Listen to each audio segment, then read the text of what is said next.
Andrew, open up, I know you're home. Andrew! Shouted a beautiful girl, pressing the doorbell with long fingers. Andrew was in no hurry to open the door as he had just come from the bar with his new girlfriend Chloe. Chloe was still in the bathroom, tidying up before their romantic evening continued. So Andrew opened the fridge to get some cold champagne and cut some fruit. When he heard the voice of his other friend Samantha, Andrew was surprised. He wasn't going to see her tonight.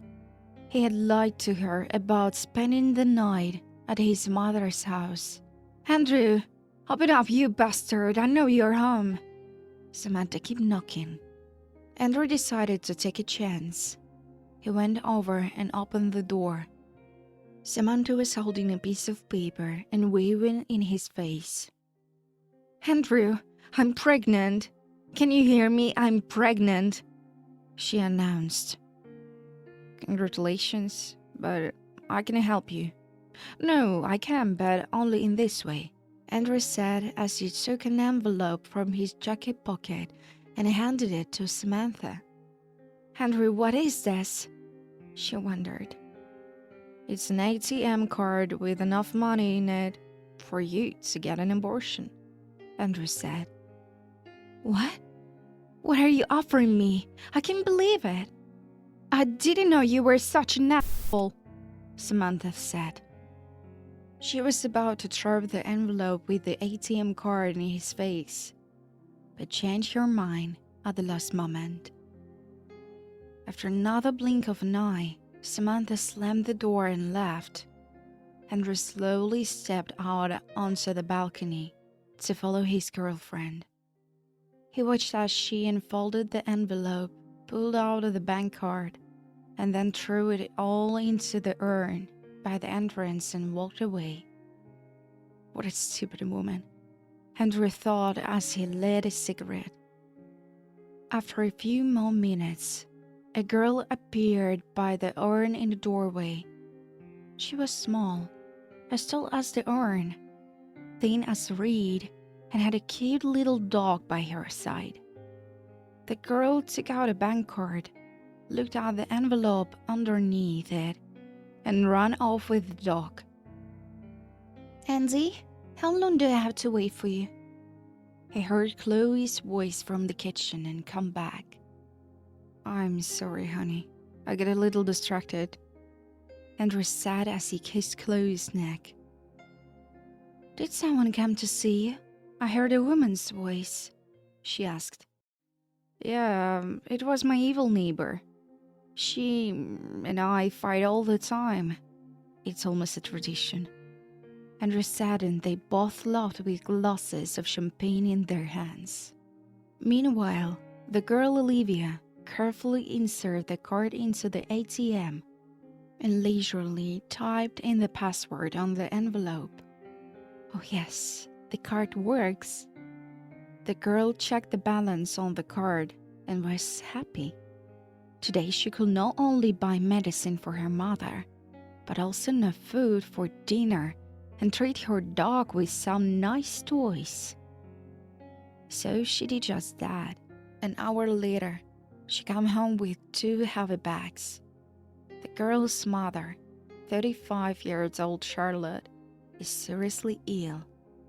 Her diagnosis has become a sentence. Charlotte knows that she will soon have to leave this world. That is why she is most worried about her little daughter, who will be left without anyone to take care of her. But Charlotte tries not to upset her little daughter. When she was diagnosed, the first thing she did was to sell her business and buy an apartment in this house. So the girl has a place to live. After buying the apartment, she has a little money left, which she spends on food and medicine. But a few days ago, Charlotte was running out of money. She needed to save her last few dollars until she could get help from social services at the end of the month. But then, her daughter surprised her. Olivia, where did you get this money? Charlotte asked. It doesn't matter, Mom. I didn't steal it. I didn't cheat anyone, Olivia replied. I believe in you, sweetheart, but you have to tell me where you got the money to buy all this stuff. We only have $30 left, Charlotte said, suddenly feeling a sharp pain in her head. Olivia ran over and hugged her. Mommy? Mommy, are you in pain again? Here, I bought you some new medicine. Take this pill and you feel better, she said in horrified, give the pill to her mother. The mother didn't say anything, just gently pushed the pill away with her hand. Then it was as if she fell into a deep sleep and became quiet and motionless. Only Laurie's little dog paced restlessly around the room. It was Charlotte's last day. A few days later, Andrew remembered his credit card. At the same time, he decided to find out what the little girl and her dog had spent the money on. Andrew already knew that the little girl lived one floor above him, and that she and her mother had recently moved into the apartment. He knocked on his new neighbor's door. They didn't open the door right away, and on the threshold, he saw the same girl. When the girl saw Andrew, she was overjoyed. Daddy, my daddy is here. Daddy, I miss you, said the girl, hugging his leg. Andrew saw in the girl's bleeding eyes that she might need help, so he didn't mind. There was also an older woman with a frowning face in the apartment. Oh, that was her father. Did he show up after all those years? The old woman looked at Andrew with disdain. Daddy, tell me you will take care of me from now on. Tell me that you and I can manage without Mommy, the girl pleaded. Andrew nodded his head and said something like, Yes, we'll be fine. Daddy, come on. I will show you how my dog Molly can catch a ball, said the girl and pulled him by the hand into the kitchen. As they sat in the kitchen, the old woman paced the apartment as if looking for something. The girl closed her eyes and whispered in Andrew's ear, Help me, please. My mother is dead, and my grandmother wants to take me to her. But she's not my relative. She's my mother's stepmother. They never get along. My grandmother doesn't like me. I don't want to go to her, she said, putting her palms together on her chest. Just then, Grandma came into the kitchen. Now Andrew knew what to say. Grandma, thank you so much for coming to see us. It's a shame that my ex-wife Grace left us so soon, but my daughter and I will be fine, he said.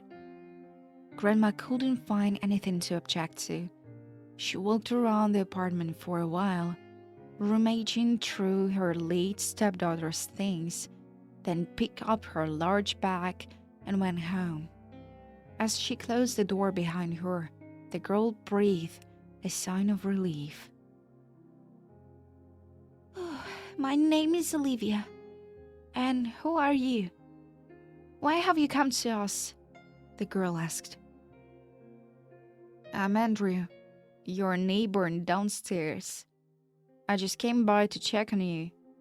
I'm sorry to hear about your mother. Will you be all right on your own? Wouldn't it be better if you live with your grandmother until you grow up? Andrew asked. I don't think so. She lives in a village and I have so much to do in a city, Olivia said with a serious look on her face. Andrew laughed. You're so small.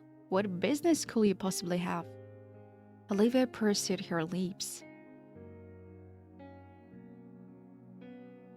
That's already my secret. You don't share secrets with everyone, especially not with an asshole like you. Andrew, thank you. Your work in my house is done. Now, go home," said the girl and pulled his arms toward the front door.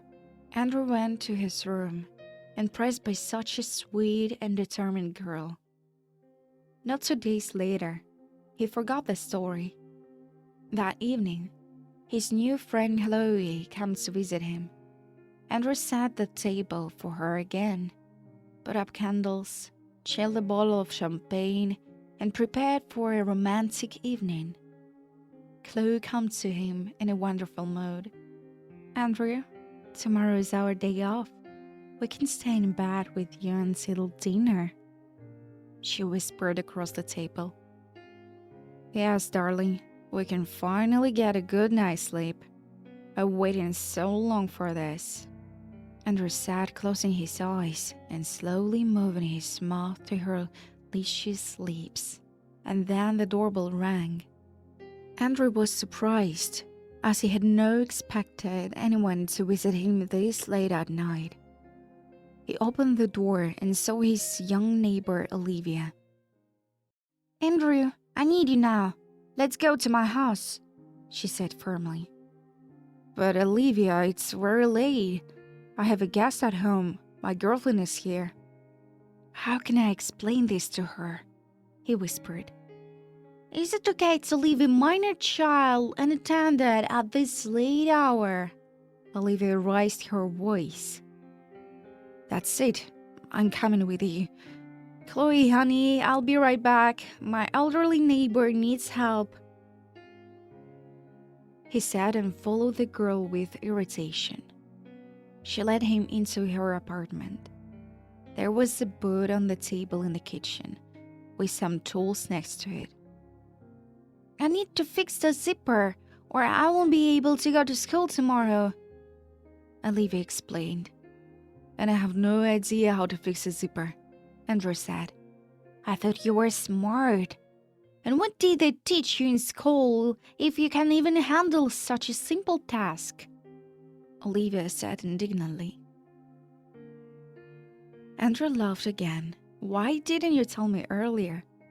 We will have taken your boat to the garage," Andrew said. "I just finished cleaning the apartment, and I couldn't make dinner. I had to go to the store and buy fast food, so I wasted so much time." Olivia dropped her head sadly. Andrew felt sorry for the girl. He decided to help her at any cost and started to fix the zipper. And it was not an easy task. It took him almost an hour and a half, but Olivia was very grateful. "Next time, if you need help, speak early," Andrew said as he left for home. Chloe had already managed to get angry, so she got drunk on wine, and when she got bored, she lay down on the couch and fell asleep. When Andrew tried to wake her up to continue the romantic evening, she was already snoring and refused to pay any attention to him. All the most interesting things are left for the morning, Andrew decided and went to bed. A short time later, he was awakened by the ringing of the doorbell. Andrew looked at the clock and swore loudly. The clock read 06 hours. And 10 minutes into the morning, Andrew decided not to open the door, but the person behind the door was also insistent. When he heard the sound of tapping feet, he guessed who it might be. It was Olivia, of course. Hey, did I wake you?" she asked. "No, honey. I was just lying there with my eyes open waiting for you to knock on my door," Andrew said, barely hiding his anger. "Tell me, what is it this time?" he asked. "I forgot to tell you yesterday that I have a performance at the figure skating competition today. All the contestants are supported by parents and friends. I don't have any parents or friends. Could you come with me and sit in the audience?" she asked. Damn it, Olivia. It's Sunday. I was so looking forward to getting some sleep, Andrew whispered. If sleep is more important to you than me, then so be it, Olivia said, pursing her lips, tears dripping from her big eyes. She turned and was about to leave when a sleepy Chloe came out of the bathroom and heard voices at the door. Have a nice day with my dad. Olivia waved around down the stairs. Andrew caught up with her after a few steps and said, Stay here and wait. It's still dark outside.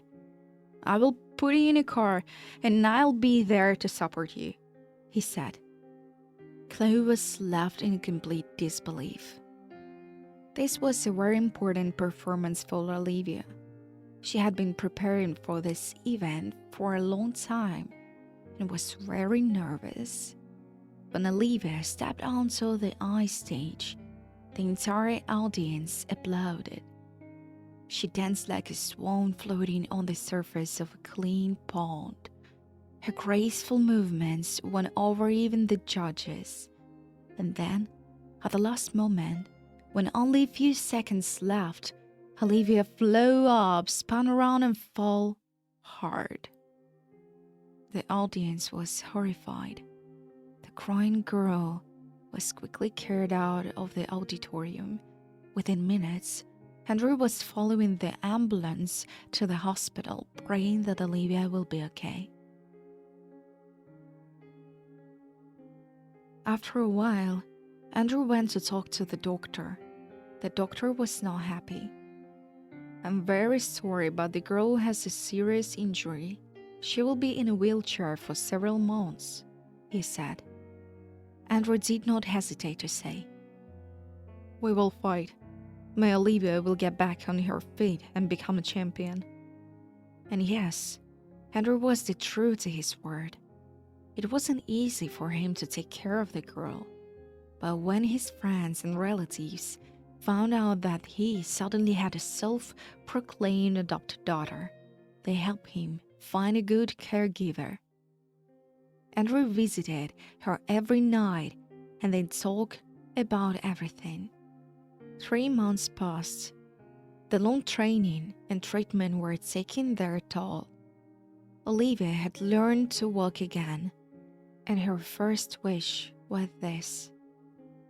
I want to go back to training. I need to buy some skates, she said. Maybe you shouldn't rush into this. I'm worried about your health, Andrew insisted. But Olivia didn't listen. She started working out again, late into the night. One day, Andrew met her after her workout and they talked about everything as usual. Do you have a fiancé? Olivia asked. I did, but when she saw you, she thought I was lying to her about my daughter. Took offense and left me, he said. What do you think of that? She asked. I'm sorry. She was beautiful, happy. You're wrong. Why will you want a beautiful and cheerful woman if she wasn't willing to listen to you and believe you? Olivia asked and Andrew wondered. After the conversation, Andrew stopped trying to get Chloe back.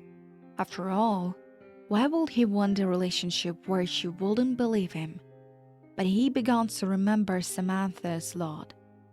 She must have given birth to a beautiful boy or girl. He wondered what their baby looked like. If Andrew returned to her, will she accept him? Will the child forgive him or not? He thought about it often. The day had come for Olivia to compete again. This time, she was even more nervous and scared. That day, Andrew put all his business aside and came to see his estranged daughter perform. This time, she danced with a handsome boy named Kevin. The audience again gave her a standing ovation. At the end of the competition, Andrew stood next to Olivia and held her hand.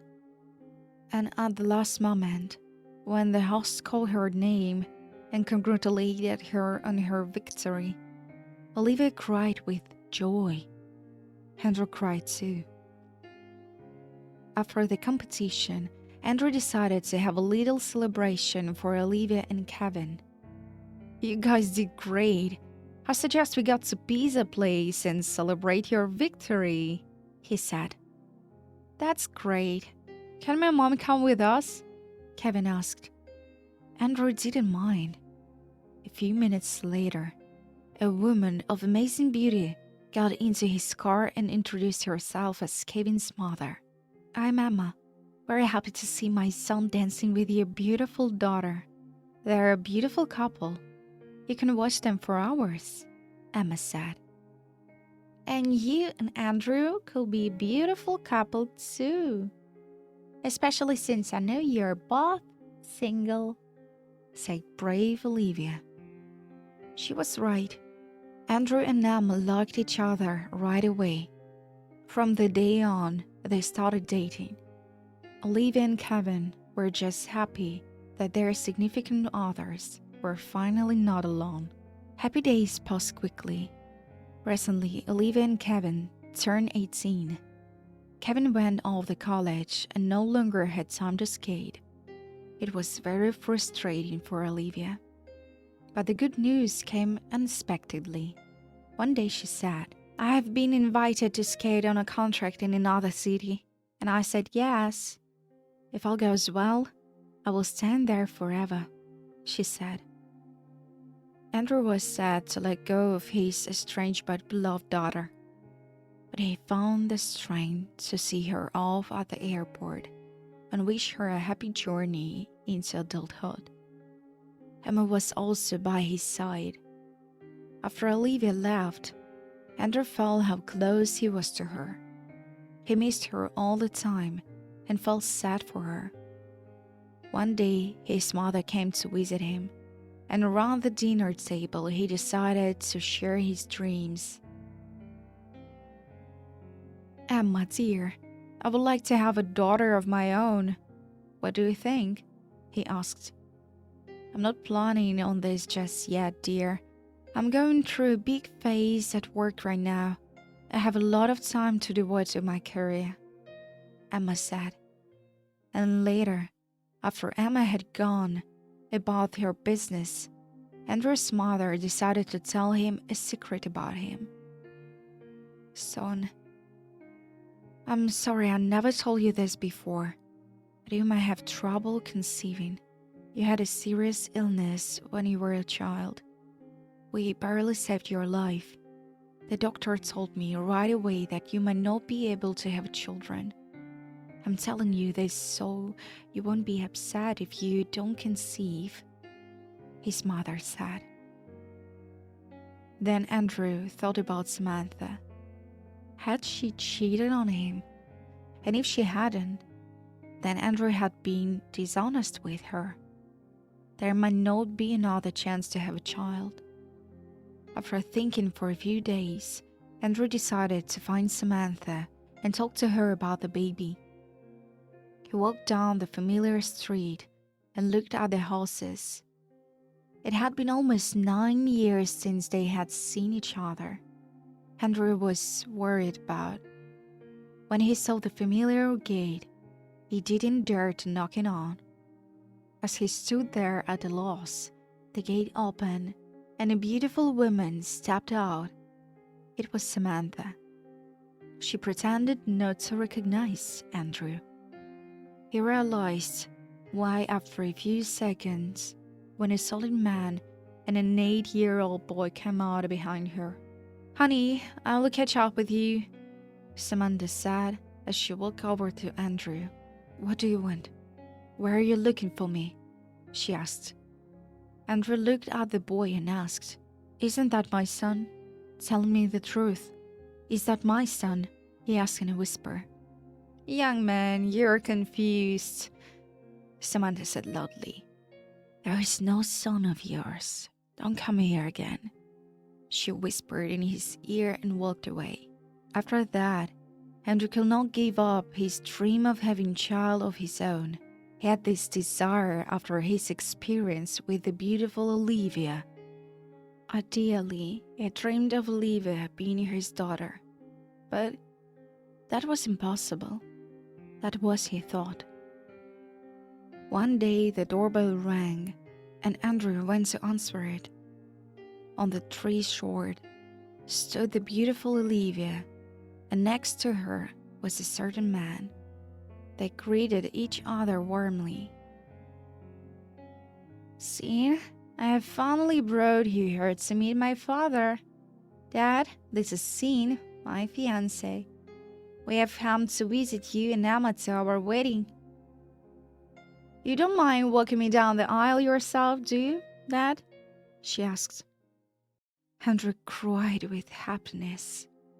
Now he had a daughter, so beloved and dear to him.